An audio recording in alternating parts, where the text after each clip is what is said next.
Bismillahirrahmanirrahim. Assalamualaikum warahmatullahi wabarakatuh. Alhamdulillahirabbil alamin wassalatu wassalamu ala asyrafil mursalin wa ala alihi wa sahbihi ajma'in. Qala rabbi shrah li sadri wa yassir li amri wahlul 'uqdatam min lisani yafqahu qawli wa saddid lisani wa hadi qalbi bi haqqi sayyidina Muhammadin sallallahu alaihi wasallam. Wa ba'da fa inna asdaqal hadithi kitabullah wa khairal hadi hadi Muhammadin sallallahu alaihi wasallam wa syarrul umuri muhdatsatuha wa kullu muhdatsatin bid'ah. Allahumma 'allimna ma jahilna ya Allah ya Tuhan kami, ajarkan kepada kami apa yang kami jahil. Wa dzakirna ma nasina, ingatkan balik kepada kami apa yang telah kami lupa. Allahumma faqihna fid din, ya Allah ya Tuhan kami, fahamkan kami agama. Wa 'allimna ta'wil, ajarkan kepada kami Al-Quran. Allahumma rzuqna ilman nafi'ah, ya Allah ya Tuhan kami, rezekikan kepada kami ilmu yang memberi manfaat. Wa amalan salihan mutaqabbala, dan amalan yang salih dan amalan tersebut diterima. Wa rizqan halalan thayyiban, dan rezeki yang halal dan rezeki tersebut baik. Wa qala Allah Ta'ala fi muhkamit tanzil, a'udzu billahi minasyaitonir rajim. Bismillahirrahmanirrahim. Innama amwalukum wa auladukum fitnah wallahu 'indahu ajrun 'azim. Fattaqullaha mastata'tum wasma'u wa ati'u wa anfiqu khairan li anfusikum wa man yuqa shuhha nafsihi fa ulaika humul muflihun. Sadaqallahul 'azim. Sesungguhnya harta-harta kamu dan anak-anak kamu itu merupakan fitnah, dan Allah Subhanahu wa ta'ala di sisinya mempunyai balasan yang terlalu besar.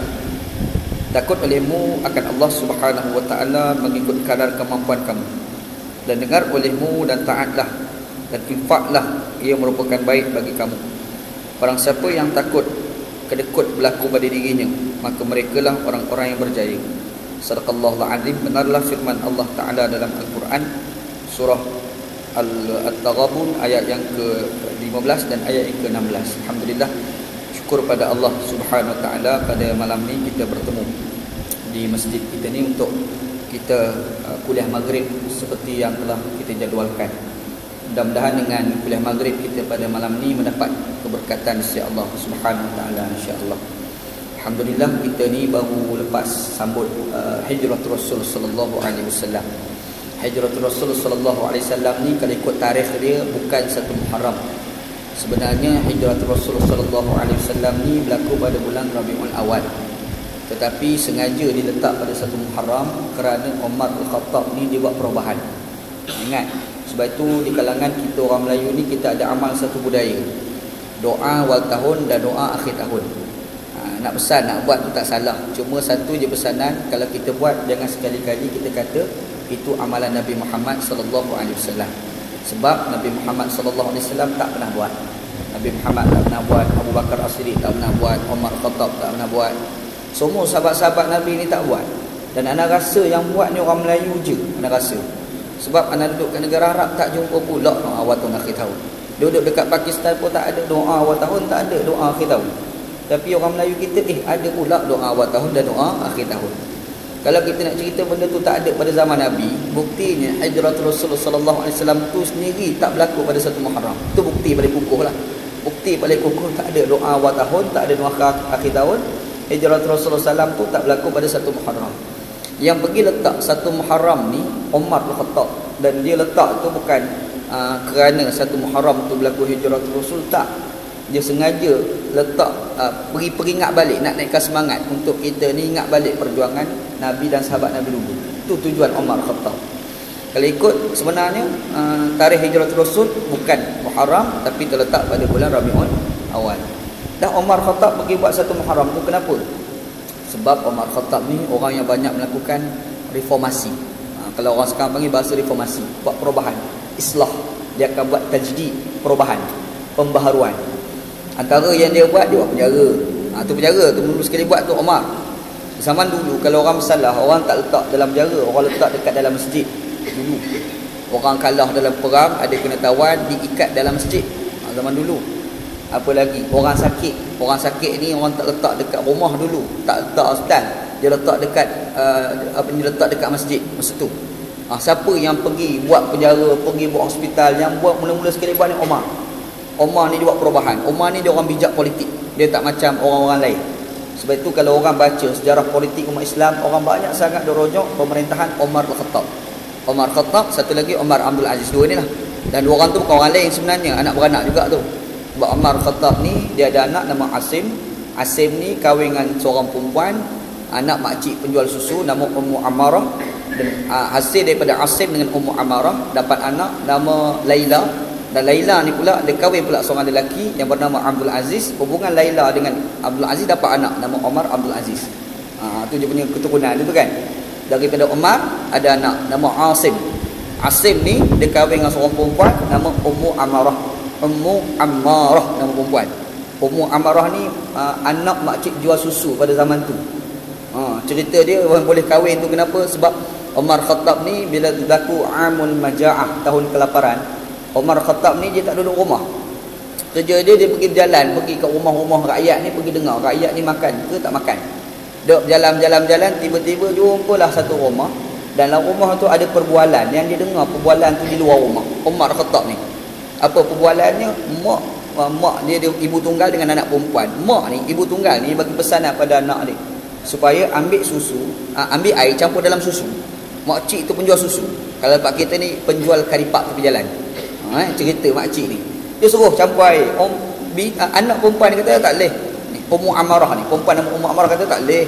Sebab Omar Khattab ni dia buat satu undang-undang baru, akta lah kalau tempat kita ni. Enactment. Dia buat satu enactment ataupun akta mengatakan tak boleh campur air dalam susu. Itu tipu, gharar. Jadi bila anak ni cakap macam tu ke mak ni kata, Allah, Umar bukan tahu pun.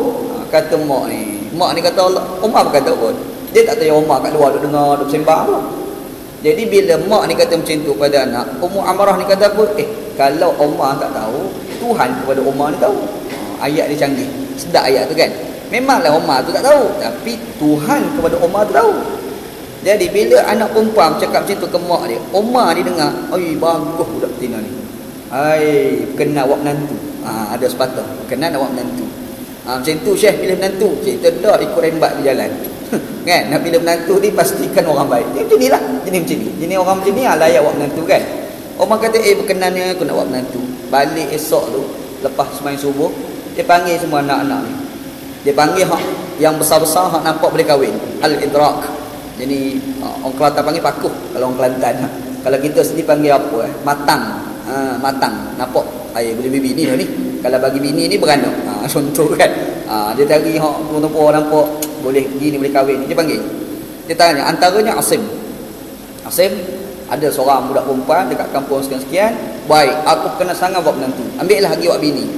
Asim tak nak bagi jawapan. Asim nak bertemu. Nak tak nak. Tak tengok lagi. Kan? Tak tengok lagi. Kita pun macam tu juga sebenarnya. Tak cerita orang lain lah. Kalau kita ni tawar bini, nak tengok dulu. Kan? Pergilah tengok. Tak apalah, pakai jadi. Tak ada. Mujur. Sebahaya ada macam tu. Kan? Macam cerita seorang kawan, pakcik seorang ni, dia tua dah. Dia nak kahwin. Dia jumpa seorang ustaz. Dia kata, "Ustaz, saya nak kahwin. Tolong cari isteri seorang untuk saya." Kata pakcik ni ke ustaz. Ustaz ni pun kira-kira adalah seorang. Ustaz tu kata apa? Dia seorang pakcik. Janda 18 tahun. Dia dengar 18 tahun tu, sedap ni. Bunyi 18 tahun. Meleleh-helih pakcik tu. Tapi ustaz tu kata, "Gilah tengok dulu." Dia tengok tak akhir jadi ni. Bukan senang dapat janda 18 tahun. Dia kira butik, kira jadi. Lagi tengok dulu. Kira jadi ustaz, kira jadi. Last kali kahwin. Bila kahwin pergi tengok terkejut. Tua. Kedua pula. Dia kata ustaz kata janda 18 tahun. Aku mana pula tua ni? Cari ustaz. Macam mana ustaz? Ustaz kata betul lah. Menjanda 18 tahun. Kan salah faham. Sebab tu apa-apa tengok dulu. Tengok dulu. Jangan waktu saya selalu. Tak apalah. Dan memang sunnah Nabi SAW. Nak kahwin ni, tua ke, muda ke, sebelum nak kahwin tengok dulu. Nabi Muhammad SAW kata kalau nak kahwin tengok dua perkara. Muka dengan tangan. Sebab apa? Kalau tengok muka, kita nak nilai cantik tak cantik ni. Hak tangan ni tengok jenis boleh gemuk tak boleh gemuk. Kita tengok, bini aku ni tangan ni nampak gaya cekok habis nasi ni. Ini kena ambil kira. Nabi Muhammad memang galakkan bila kita nak kahwin, kita kena tengok dua perkara. Muka dan juga tangan. Tak apalah cerita tu. Jadi cerita Asim tadi, Umar Khattab kata gilah kahwin. Asim ni pula dia tak ada keputusan. Dia tu nak kahwin tak nak kahwin tak nak. Dok fikir-fikir, Umar ni kata, kalau kamu tak nak, aku akan ambil awak bini nombor 2. Umar pula lebih pada anak. Kalau kamu tak nak, aku ambil. Sebab budak ni baik sangat, aku kenal sangat budak ni. Asim ni bila tengok ayah lebih-lebih, tak boleh gini. Kan? Tak apa, biar aku pergi. Asim pergi Penang. Kahwinlah anak khalifah dengan anak makcik jual susu. Anak Perdana Menteri kahwin dengan anak makcik jual karipat tepi jalan. Hebatlah. Tak ada zaman sekarang ni, mampu tak ada. Kiamat nak berlaku kan. Kahwin. Bila kahwin dapat anak nama Laila. Arab suka nama Laila ni. Jadi dapatlah kahwin dengan Laila. Bila Asim kahwin dengan Ummu Ammarah, dapat anak nama Laila. Laila ni pula dia kahwin dengan seorang lelaki lain. Dia kahwin dengan siapa? Dia kahwin dengan orang nama Abdul Aziz. Abdul Aziz tu pula dengan Laila bukan kahwin waktu dapat anak nama Umar Abdul Aziz. Dia Umar Al-Khattab dengan Umar Abdul Aziz ni sesogala dia ada keturunan. Kabilah-kabilah dia berlaku. Keturunan dia, silsilah dia semua. Dan dua-dua ni tokoh yang orang memang respect. Umar Khattab ni orang respect, Umar Abdul Aziz ni orang respect. Sebab hari ni kalau orang sebut pemerintahan yang paling baik zaman dulu, Umar Khattab, Umar Abdul Aziz. Umar Khattab, Umar Abdul Aziz. Bukan Abu Bakar tu tak baik, bukan Osman tu tak baik, bukan Ali tak baik, tapi Umar ni dia banyak buat pembaharuan. Dia banyak melakukan tajdid, buat perubahan. Ini dilakukan oleh Umar Al-Khattab. Disebabkan dia banyak buat perubahan, orang cerita pasal dia. Umar Abu Bakar As-Siddiq ni dia baik tapi dia tak ada pembaharuan. Dia tak ada satu pembaharuan yang kita rasa best kalau kita nak follow cerita dia. Serupa juga Uthman bin Affan dan juga Ali bin Abi Talib. Tapi Umar dia lain. Ni Umar Al-Khattab dengan Umar Abdul Aziz, antara pembaharuan dia buat adalah dia buat sistem accountability dalam pemerintahan. Sistem accountability dalam pemerintahan. Dia ada badan hisbah. Badan hisbah ni kalau kat Selangor dia panggil selket. Dia selket ni start buat ni siapa dia? Umar. Cuma Selangor pergi edit jadi selket. Tu gitu kan. Macam mana bila pemerintahan itu seorang pemerintah, rakyat boleh kritik kerajaan dan dia sediakan ruang. Disediakan oleh Umar Khattab. Macam Umar buat kepada seorang sahabat nama Abu Hurairah radhiyallahu anhu. Abu Hurairah ni jadi gubernur dekat Bahrain. Satu tempat lah kat Bahrain tu, negara Arab tu kan. Bila jadi gubernur dekat sana, Umar ni dia buat dasar. Pemerintah itu kalau jadi khalifah dalam keadaan dia ada dua pakaian dan dia mesti ada dua pakaian. Tak boleh lebih. Kalau lebih tak jawatan.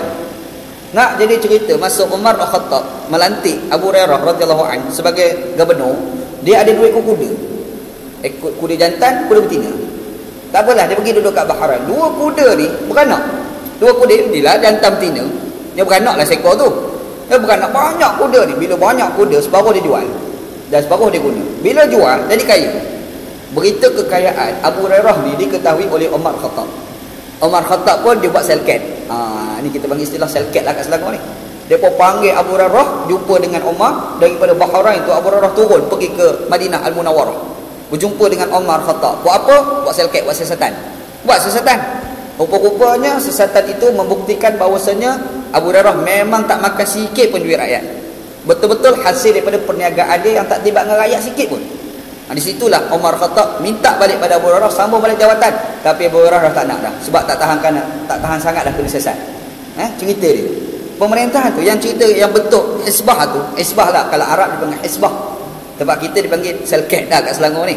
Jadi dia buat selket tu ataupun dia buat hisbah tu. Start buat siapa dia? Umar Khattab. Diteruskan pula pada zaman Umar Abdul Aziz. Lepas Umar Khattab orang tak buat dah. Tinggalkan. Mari era Umar Abdul Aziz hidupkan balik budaya tu. Disebabkan dihidupkan balik sampai hari ni orang nak cerita pasal pemerintahan yang ada accountability, yang ada credibility, yang ada transparansi. Ini dilakukan oleh Umar Khattab. Dan Umar ni disebabkan dia banyak buat perubahan. Antara perubahan dia adalah dia pergi buat tahun awal di dalam Islam. Tahun awal di dalam Islam. Banyak perubahan, inilah perubahan dia buat. Kenapa dia buat? Sebab Islam pada era Abu Bakar As-Siddiq, era Nabi Muhammad sallallahu alaihi wasallam, Islam ni di kalangan orang Arab sahaja. Islam ni berlega di kalangan Mekah, Madinah. Tapi bila mari era Umar Khattab, Islam bukan Mekah, Madinah. Islam sudah sampai ke Rom, Itali. Pokok Itali masuk Islam. Orang barat start masuk Islam dah masa tu. Mana lagi? Zaman Umar Khattab, Cina dah start ada Islam dah. Orang kat negara Cina tu dah ada Islam. Seorang sahabat nama Sa'ad bin Abi Waqqas radhiyallahu an, dia pergi dekat sana, dia pergi dakwah dekat sana dan ada orang Islam di Cina. Di negara Cina tu Islam dia orang lebih dulu pada kita tau. Tapi kita mari kat sini kita tengok Cina ramai yang bukan Islam, pelik sungguh. Kita pula kena dakwah Cina tu pada Islam. Sepatutnya Cina tu lah kena dakwah kita pada Islam. Sebab Islam dia orang lebih dulu pada kita. Habis tu balik kuih, tu balik habis. Kita pula lagi dakwah dia. Walhal kita dengan Cina, Islam dia orang lagi dulu daripada kita. Okey, bila Islam ni negara Cina pada era Umar Khattab. Cina, Parsi, orang panggil Rom, apa dia orang panggil Iran sekarang. Iran tu Islam masuk pada zaman Umar Al-Khattab. Dekat mana lagi? Dekat Mesir. Mesir ni bawah Afrika masa tu. Afrika tu pun Islam pada zaman Umar Al-Khattab. Bila kita ni ada hubungan di antara kerajaan Arab dengan kerajaan yang lain daripada Arab yang dah Islam, kita mesti ada sistem. Sebab kalau tak ada sistem, nanti orang tak respect. Betul? Arab sampai hari tak ada sistem. Dekat barat sejak daripada dulu lagi ada sistem. Kita pergi kat negara Arab, kebersihan di negara Arab dengan kebersihan di negara orang Islam lagi bersih negara negara barat dengan orang Islam, bersih lagi negara orang barat. Kita tengok segi kebijakan, ada pada negara barat, tak ada pada negara orang Islam. Kawan anak seorang belajar dekat UK, United Kingdom. Dia kata pergi kat satu kedai minum teh, handphone tertinggal atas meja. Pergi berjalan teringat handphone tertinggal. 2 jam pergi tengok handphone ada lagi. Kalau dekat Malaysia tak cerita 2 jam, 2 minit cukup, dah tak ada dah. Dekat Malaysia kan. Dia datang 2 jam ada lagi handphone dan situ tak bergerak, tak ada orang nak sentuh handphone tu. Nak ceritanya amanah tu ada kat sana. Walhal amanah tu ditekankan hebat di dalam Islam. Islam ni Quran cerita khusus tentang amanah. Tapi amanah itu berlaku di negara barat. Kenapa? Sistem. Barat ni ada sistem. Disebabkan sistem itu yang ada pada negara barat tak ada pada negara Arab. Nabi Muhammad Umar Al-Khattab bila merintah, dia terpaksa create sistem. Dia buat sistem. Sistem tu antaranya adalah nak cek fail-fail kerajaan. Sebab pemerintahan dah luas, kita nak cek fail kerajaan tu macam mana. Jadi bila nak cek tu, dia mesti ada satu tarikh yang ditentukan untuk cek fail kerajaan. Antara yang ditentukan adalah pada 1 Muharram. Dia pun isytihar lah sebagai tarikh awal di dalam Islam, tahun baru di dalam Islam. Itu asal sejarah tahun baru dalam Islam yang disebut sebagai 1 Muharram. Itu cerita dia sebenar, insya-Allah. Tapi semua 10 Muharram ni jadilah 2-3 isu. Yang pertamanya tentang 10 Muharram. Disunatkan kita berpuasa pada 10 Muharram. Cuma Nabi Muhammad sallallahu alaihi wasallam menggalakkan kepada kita supaya puasa pada hari 9 dan 10 Muharram.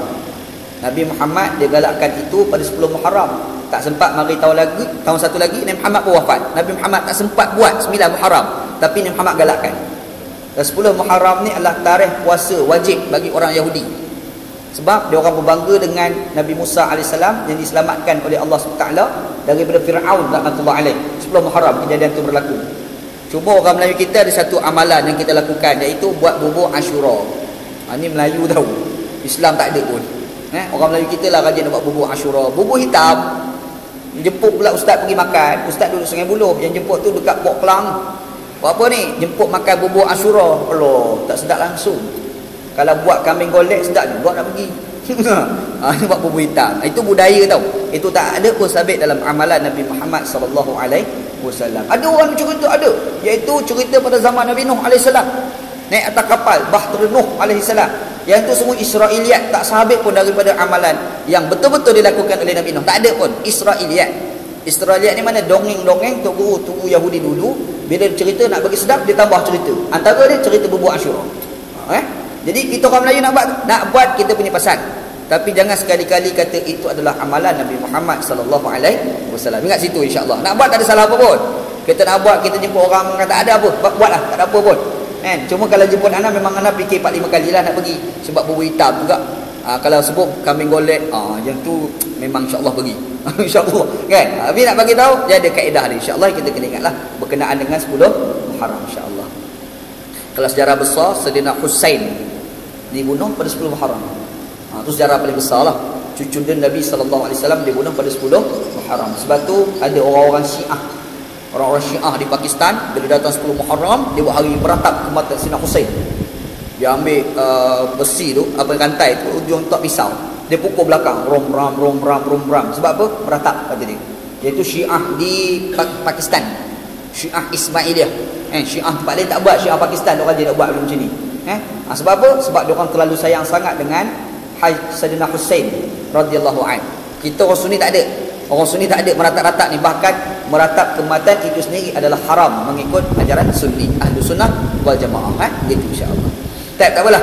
Itu mukadimah kuliah kita pada malam ni, panjang mukadimah pun.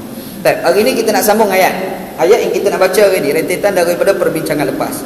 Perbincangan lepas kita ada cerita tentang ayat yang ke-14. Allah Subhanahu Wa Taala pesan kepada kita bahawasanya isteri-isteri kita, anak-anak kita ni merupakan musuh bagi kita.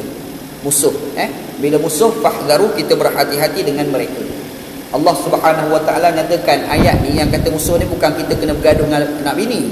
Dia bergaduh laki bini boleh. Dia bergaduh kongkang bergaduh. Orang tanya kenapa bergaduh ni? Quran kan kata musuh. Itu salah tafsir. Quran bukan maksud yang kata musuh tu kau kena gaduh dengan dia. Tak. Dia musuh, dia bukan semua kena buat gaduh. Kadang-kadang musuh dia pun kena buat kawan. Musuh tu kadang-kadang kena buat kawan supaya lama-lama dia tak jadi musuh. Betul tak? Ni kalau musuh ni kena lawan ni, kita kena lawan pakai mak. Tak betul juga. Dalam kaedah kita ni hidup atas muka bumi Allah Taala, memang ada musuh, memang tak lari. Tapi kadang-kadang musuh tu jangan sangat dijadikan sebagai musuh. Musuh tu kadang-kadang kita kena berkawan, tapi kita tahu dia musuh, kita ambil satu sikap berhati-hati dengan musuh. Ni kaedah yang diajar di dalam Islam. Allah Taala bagi tahu. Kata Allah Taala, "Inna min azwajikum wa auladikum aduwwan lakum fahdharuhum." Allah Taala kata dalam Quran, sesungguhnya isteri-isteri kamu, sebilangan isteri-isteri kamu, bukan semua, sebilangan. Inna min azwajikum, sebilangan isteri kamu, anak-anak pinak, anak beranak pinak kamu, aduwwan lakum, musuh bagi kamu. Tapi adakah kamu kena lawan? Nah, Allah Taala kata kau kena fahdharuhum, berhati-hati dengan mereka. Bermakna jangan jadikan mereka ni sebagai cara menyebabkan kita lalai daripada mengingati Allah Subhanahu Wa Taala. Ini pesanan Allah Taala lah kepada kita. Ini kita dah bincang lepas lah dalam kuliah lepas. Hari ni kita nak masuk ayat. Allah Taala kata dalam ayat ke-15, kata Allah Taala, "Innama amwalukum wala innama amwalukum wa auladukum fitnatun wallahu indahu ajrun azim." Kata Allah Subhanahu Wa Taala, sesungguhnya harta-harta kamu dan juga anak pinak kamu fitnatun, merupakan fitnah, dan Allah Subhanahu Wa Taala di sisinya mempunyai pahala yang cukup besar. Ayat ni nombor satu yang kita boleh belajar, Allah Taala sebut tentang fitnah. Fitnah ni bukan makna tuduh orang tu. Yang tu sebenarnya bahasa Arab namanya fitnah. Kita tuduh orang tanpa bukti, dalam istilah Arab dia panggil tuhmah dalam bahasa Arab. At-tuhmah. Tuhmah ni kita tuduh orang tu pasal. Fitnah, asal makna fitnah ni bukan tuduh orang. Asal makna fitnah ni ujian. Itu asal makna fitnah. Fatana ni macam kita ada emas tu. Kita nak tahu emas tu tulen tak tulen. Macam mana nak buat? Kita bakar api. Kita bakar sampai kita tengok cair. Cair tu emas tu. Kan? Kita boleh tahu emas tu tulen ke tak tulen, bakar api. Tindakan kita bakar api, nak tahu emas tulen tak tulen tu dia panggil fitnah dalam bahasa Arab. Dalam bahasa Arab dia panggil fitnah. Segi bahasa Arab. Allah Ta'ala ni nak tahu kita ni iman tulen ke tak tulen. Macam mana nak buat? Dia bagilah fitnah. Dia bagilah ujian. Dan kehidupan kita pada hari ni tak boleh lari daripada ujian. Bukan hari ni je, dulu pun. Start zaman Nabi Adam tu ada dah ujian. Apa ujian Allah Ta'ala bagi pada Adam AS? Wala taqrabah hadhihi syajarah. Ni ada sebatang pokok ni kamu jangan makan. Itu ujian yang Allah Ta'ala bagi kepada Nabi Adam AS. Apa lagi ujian selepas daripada itu, iaitu bila Nabi Adam AS dicampakkan balik ke dunia. Apa ujian dia? Anak-anak Nabi Adam AS bergaduh sama-sama sendiri. Kes apa? Berebut perempuan. Berebut perempuan bukan cerita baru, lama dah. Start cerita manusia dulu tu berebut perempuan dah. Hari ni lagi ramai je. Tu yang beza dia. Cerita berebut perempuan ni cerita lama. Itu tu perempuan itu sendiri tu, berebut perempuan tu adalah fitnah, ujian yang Allah Ta'ala bagi kepada anak-anak Nabi Adam AS. Mereka pula sampai era Nabi Idris AS pun ada ujian. Mari zaman Nabi Hud AS ada ujian. Nabi Nuh AS ada ujian. Ujian Allah Ta'ala bagi kepada para Nabi dengan Allah Ta'ala bagi ujian kepada kita yang bukan Nabi ni tak sama. Ingat, ujian orang yang takwa dengan Allah, ujian orang yang tak takwa dengan Allah tak sama. Setan yang pergi jaga orang baik ni besar setan ni. Setan yang pergi jaga orang biasa ni, setan ni kecil je. Perebet biasa je. Tapi kalau hok ta'alim tubuh besar, para Nabi, sahabat-sahabat Nabi, orang-orang takwa dengan Allah, orang yang digelarkan sebagai wali-wali Allah, dia punya setan cukup besar. Dia kacau, tu memang kacau sungguh.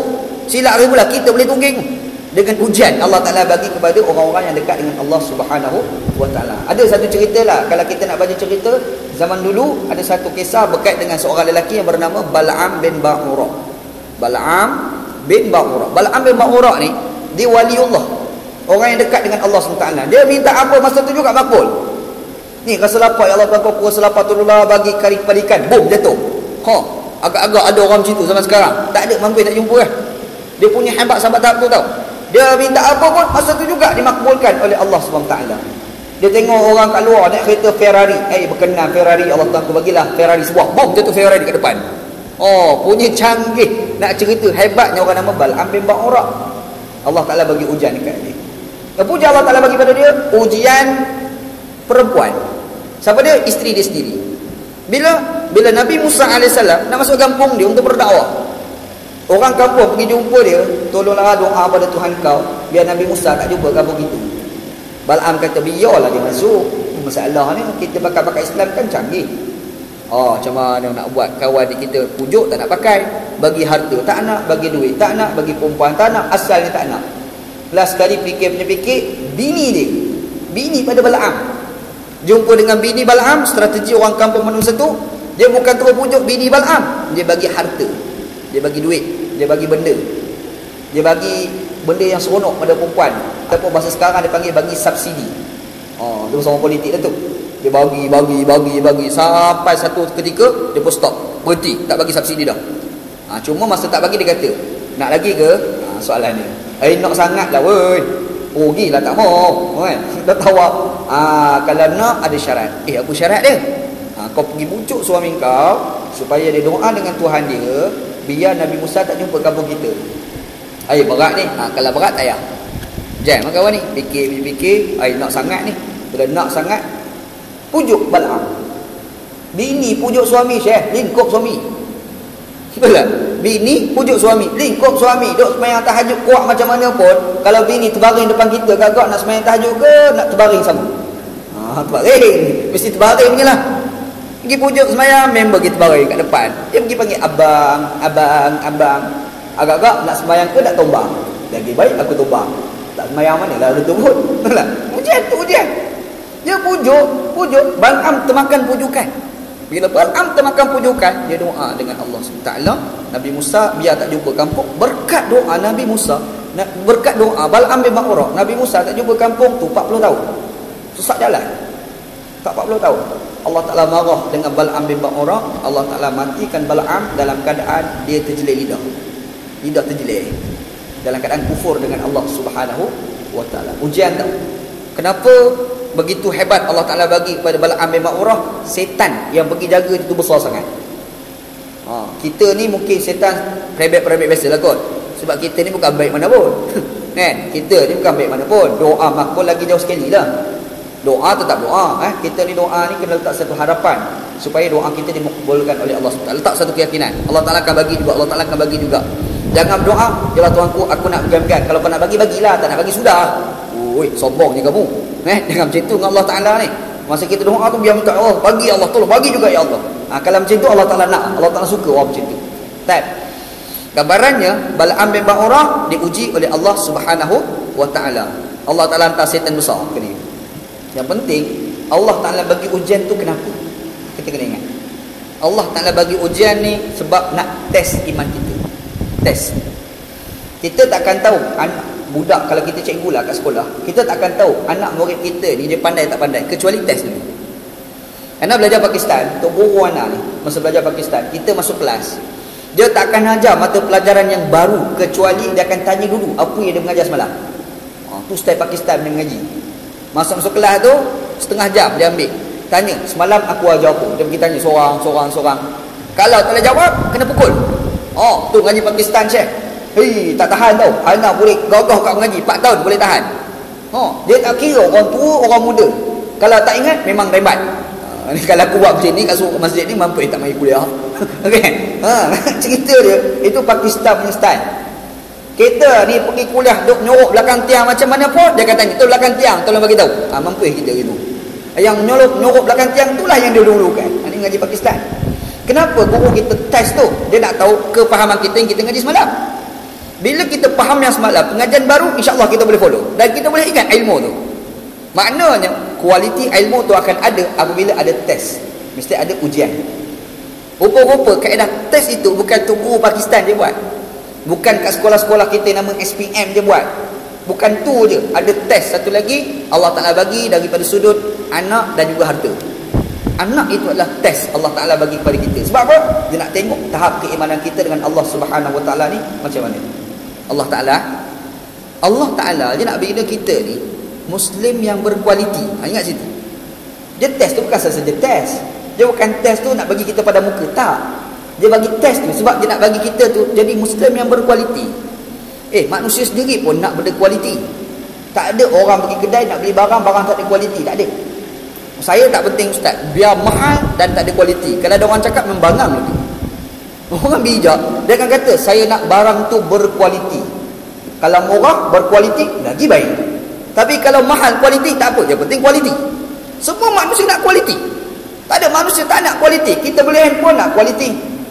Kita beli apa? Kita beli buku nak ada kualiti. Kita nak dengar kuliah yang ada kualiti. Kaedah manusia memang begitu. Bila manusia tu dia nak pada kualiti, rupa-rupa secara fitrah ni Allah Ta'ala pun nak pada kualiti. Macam mana Allah Ta'ala nak bagi kita jadi Muslim yang berkualiti? Antaranya dia datangkan ujian, datangkan fitnah. Anak bini kita dibagi tu, dia nak tengok tahap keimanan kita. Kalau kita boleh sabar, kita boleh tahan, kita lah Muslim yang berkualiti. Penting jadi Muslim berkualiti ni penting. Hari ni ramai orang Islam yang tak ada kualiti. Itu Syekh.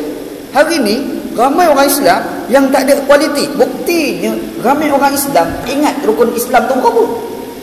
Tak payah cerita besar-besar. Rukun Islam dah cukup. Anak duduk Sungai Buloh dulu berjiran dengan seorang ustaz, nama Ustaz Abdul Malik, Jabatan Agama Islam Wilayah. Kawan anak ustaz, sekarang dah pindah tempat lain lah. Selalu duduk lepak dekat kedai, minum teh bersembah. Duduk tengah-tengah bersembah, tiba-tiba datang seorang budak daripada, katanya daripada pondok Thailand, minta derma untuk sekolah pondok dia. Jumpa dengan Ustaz Malik ni. Ustaz Malik dia kata, anak nak bagi, tapi anak tanya satu soalan. Kalau boleh jawab, anak bagi. Kalau tak boleh jawab, anak tak nak bagi. Apa soalan dia? Nak tanya soalan. Rukun Islam ni 7 ke 8? Soalan ni perangkap. Rukun Islam tu 7 ke 8? Soalan ni. Budak ni dengan muka tak salah jawab 8. Selemerak dia jawab. Itu tu ngaji pondok tau. Ngaji pondok pun dia boleh kira rukun Islam tu 7 ke 8. Macam mana agak-agak orang tak mengaji pondok? Lagi lingkup. Apa lagi contoh lain? Kalau kita pergi ikut jurunikah menikahkan orang, cuba pergi tanya, suruh tanya jurunikah cuba tanya pengantin. Tanya apa? Suruh dia mengucap je. Jangan buat berat, suruh mengucap. Belum mengucap, tengok dia jawab apa agak. Sebelum jawab tu dia garuk kepala tu. Mana satu mengucap ni? Dia pun confused mengucap mana satu. Tapi sebab takut tak boleh dikahwinkan, dia mengucap juga. Tapi cara dia mengucap apa dia? Allahumma salli ala sayyidina Muhammad. Tu dia punya mengucap. Yang Pak Imam ni kata apa? Itu bukan mengucap, itu selawat. Dia kata, oh iya ke? La ilaha illallah. Yang tu baru mengucap. Itu baru mengucap. Dia nak bagi tahu. Dia tak boleh nak mesej tahu. Selawat dengan mengucap. Muslim yang tidak berkualiti. Kita ni kena jadi Muslim berkualiti. Muslim yang faham Islam. Yang faham Islam tu macam mana? Qad tabayyana ar-rusydu minal ghayy. Dia akan tahu kebenaran dan dia tahu juga kesesatan.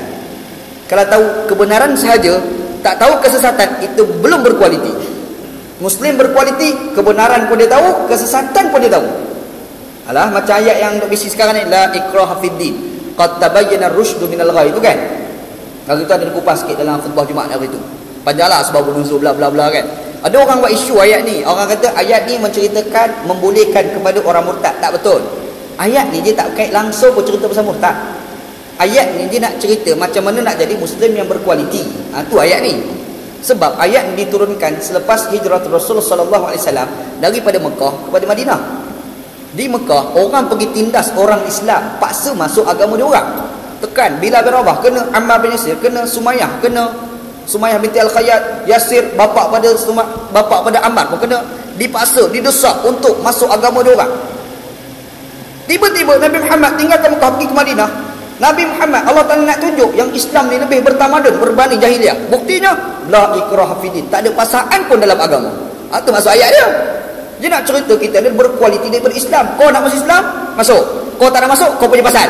Yang penting kami takkan paksa. Buktinya qad tabayyana ar-rusydu minal ghayy. Nyata kebenaran, nyata kesesatan. Ayat tu masuk ayat. Boleh ke kita dia pergi goreng, ini menandakan boleh keluar Islam. Weh, tak semayang pun tak boleh, tahu tak? Tak semaya pun tak boleh. Ini kau pula nak murtad lagi lah, tak boleh. Itu isu dia. Tapi sebab mental block, baca ayat tak habis, problem lah. Baca ayat tak habis. Dia ayat Quran ni kena baca habis tau. Jangan baca separuh-separuh. Nanti jadi masalah.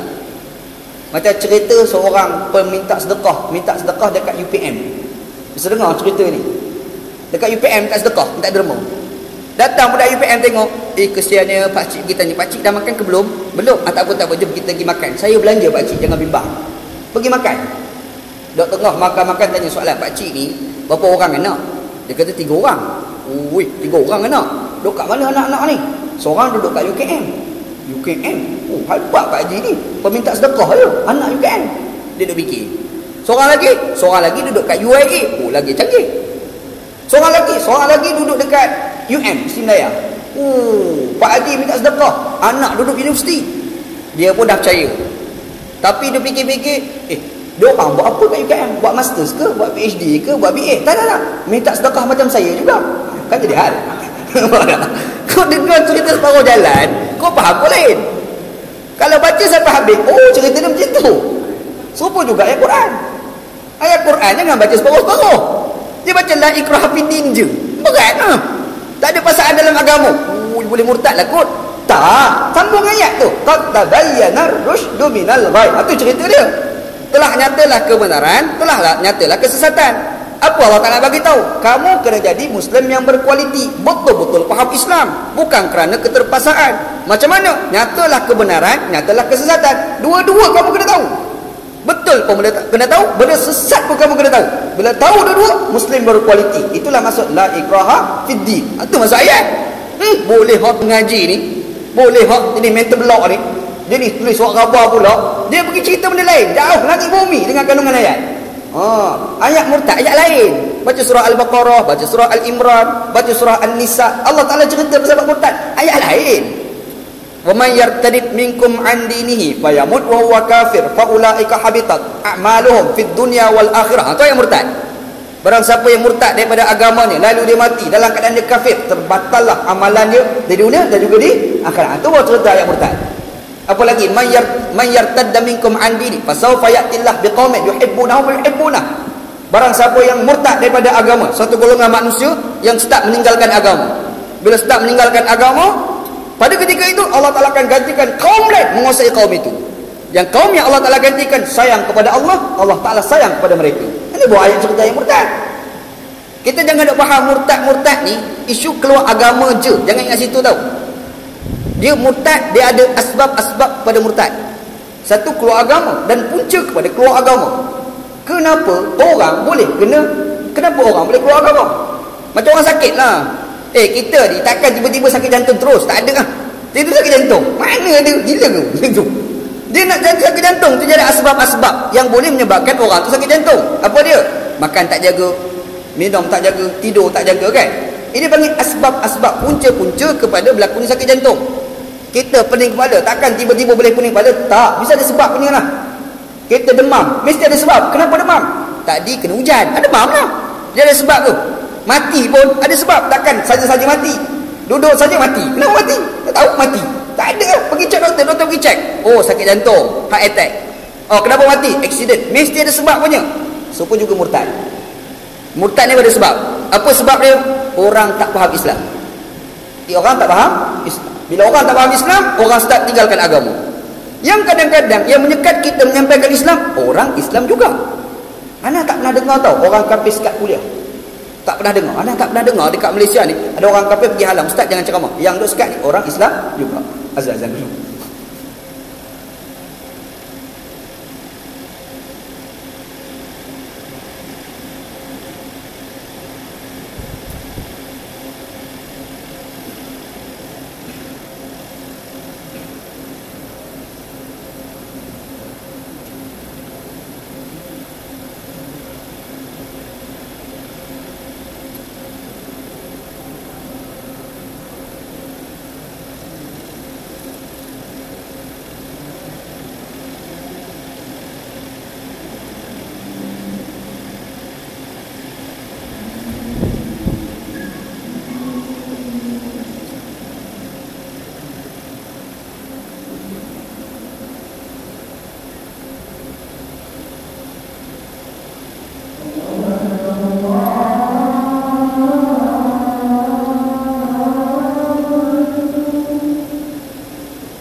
Ustaz, jadi kita nak bagi kita jadi Muslim berkualiti, macam mana? Faham ilmu. Dan kita ni kadang-kadang kita tak perlu takut tau dengan orang agama daripada Islam. Kalau kita sebagai Muslim, kita meyakini Islam kita lah agama betul, dan kita meyakini agama orang agama tak betul, kita kena berhadapan dengan dia orang. Kita orang Islam ni, kita kena cerita Islam kita yang betul dekat dia orang.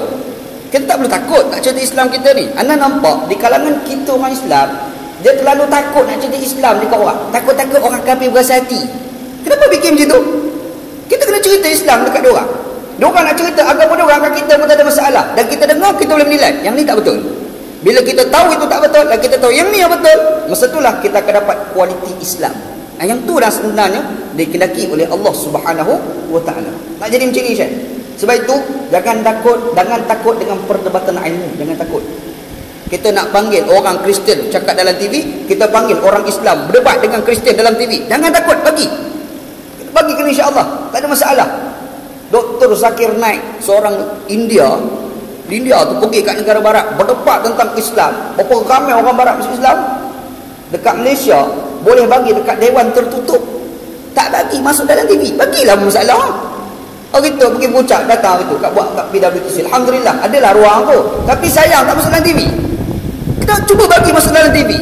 Biar dia cerita pasal Islam, dia buat bandingan pula dengan Kristian, dia buat bandingan pula dengan Buddha, dia buat bandingan dengan Hindu. Biar orang pakai dengar. Bila pakai dengar, pakak-pakak menilai, lah yang inilah kebenaran Islam, itu tidak benarnya Hindu, tidak benarnya Buddha, tidak benarnya Kristian. Barulah kita nampak Islam kita adalah Islam yang berkualiti. Katanya kita ada seorang masuk Islam, katanya gitu. Dia dah pujah pasal Islam dan Hindu. Tiba-tiba ada perempuan Hindu, katanya anak tak pergi, ada orang cerita kat anak. Katanya ada seorang perempuan Hindu pergi jumpa dia masuk Islam kat situ juga. Sebab dengan hujah yang mantap. Kita nak macam ni. Kalau nak bagi Islam tersebar di atas muka bumi, kita kena berani menceritakan Islam kita.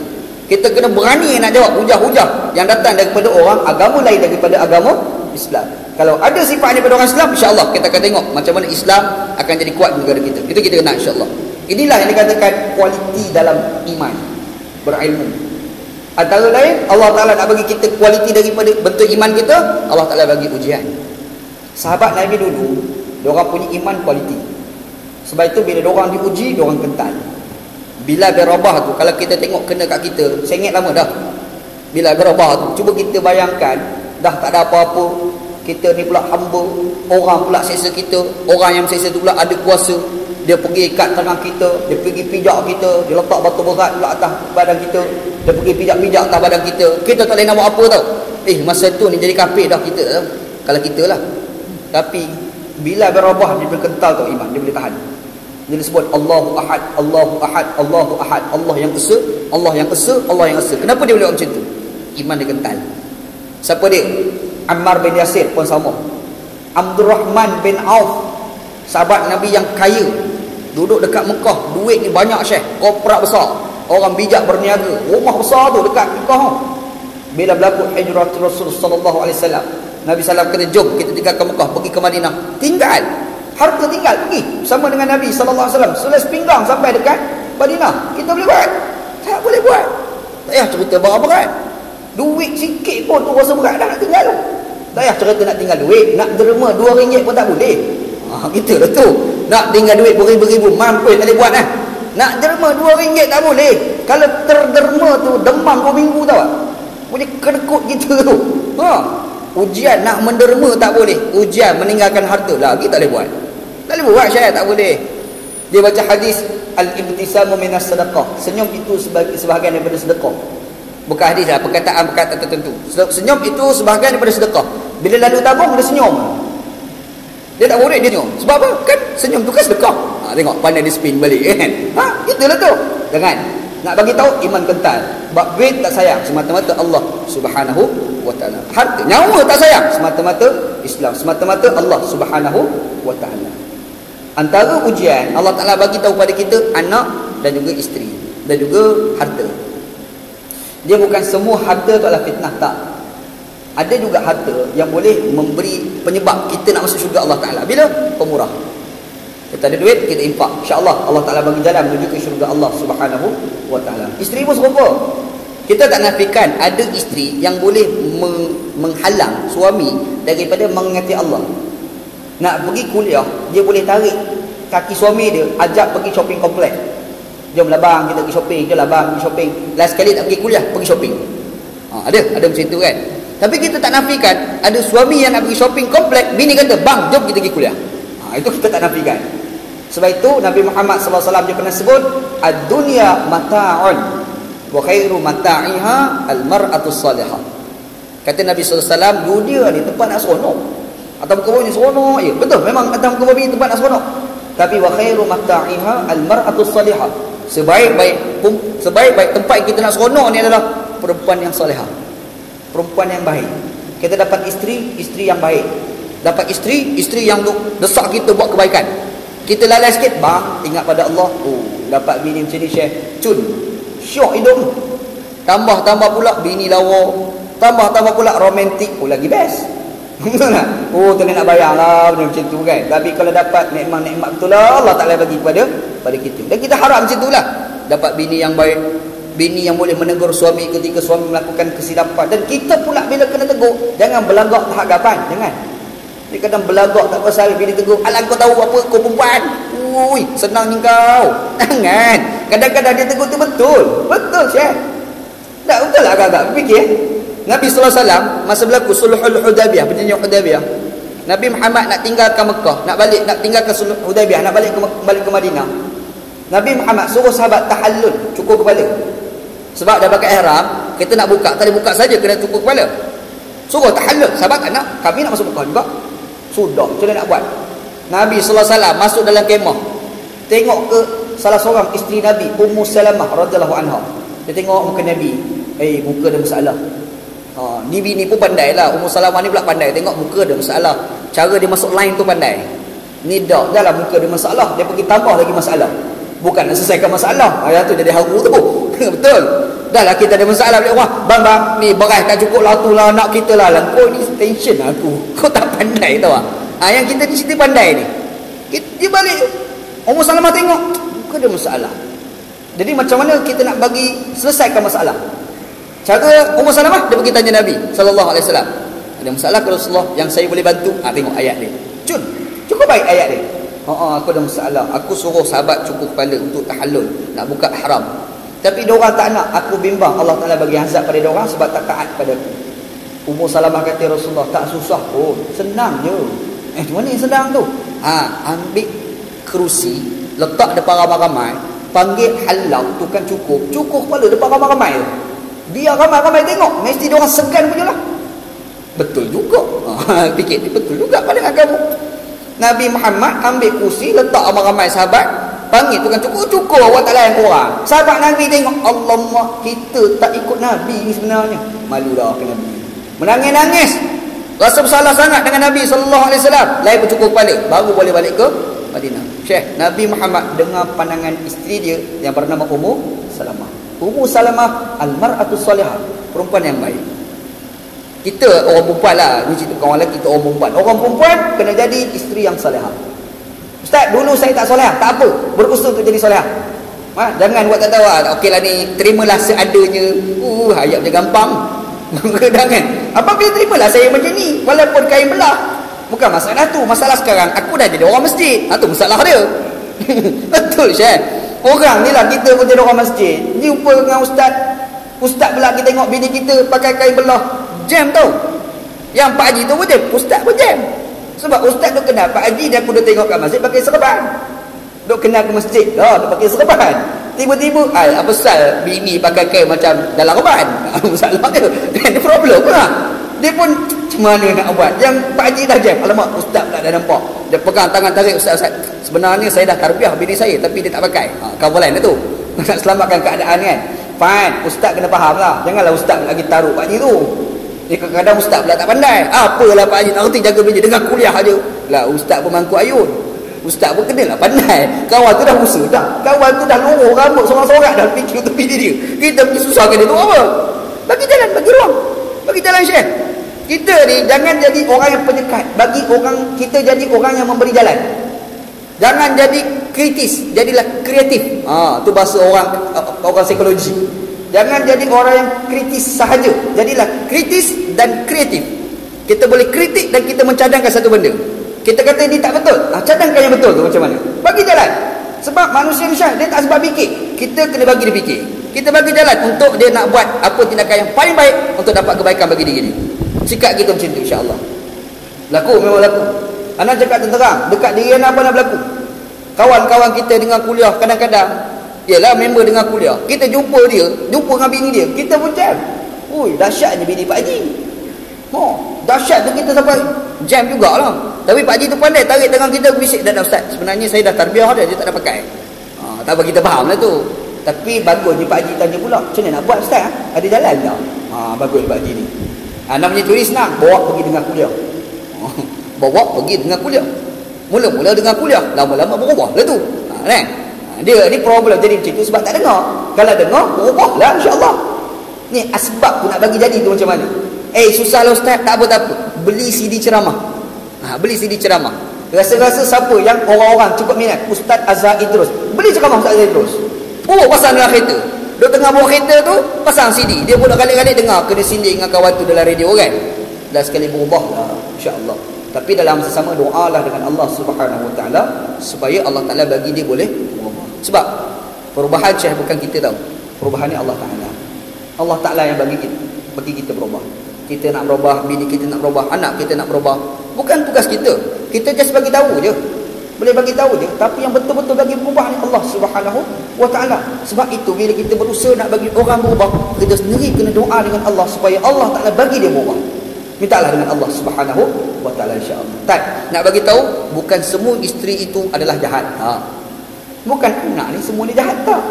Berapa ramai anak rajin dengan kuliah, rajin pergi sembahyang jemaah, bapa tak sembahyang jemaah pun. Nampak? Anak dah jumpa anak-anak muda hari ni ramai suka masjid. Alhamdulillah. Anak-anak muda suka masjid pergi dengan kuliah. Bapa bukan tak ada. Tapi mana bapa ada kat rumah tengok cerita Doraemon. Bapa tengok Doraemon. Kita pun jam kan. Anak pula bagus pergi dengar ceramah. Maknanya ada anak yang baik.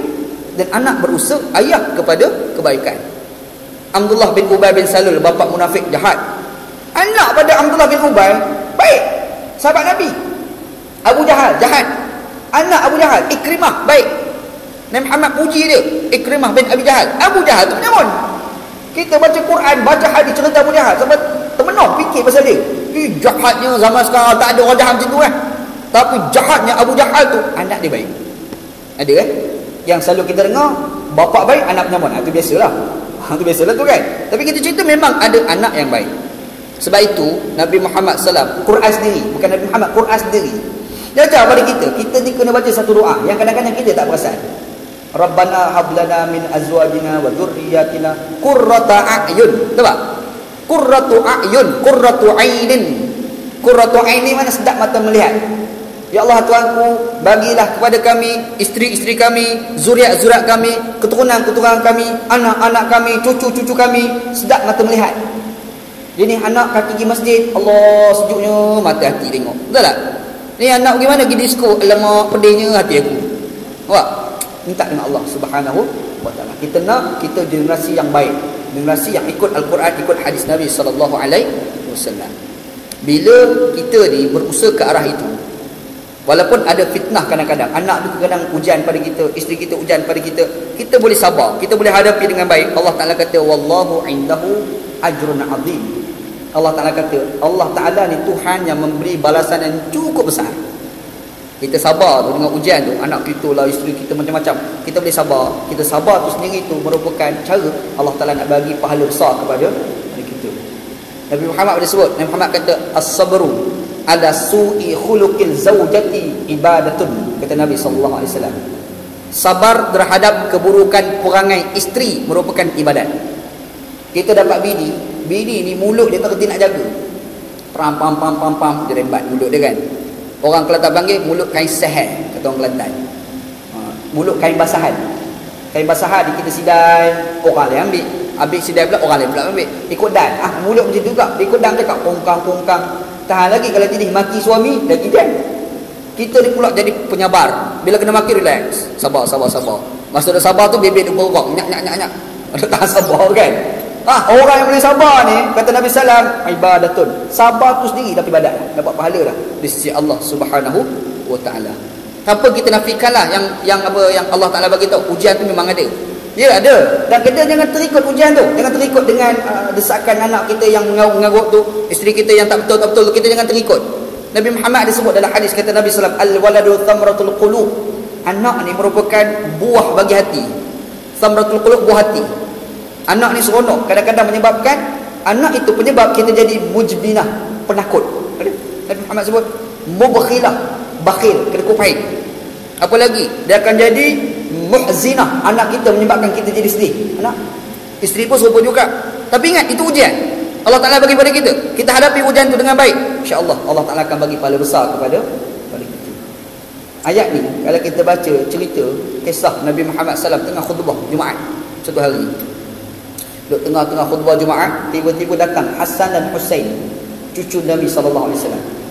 Mari-mari duduk jalan depan bawah mimbar.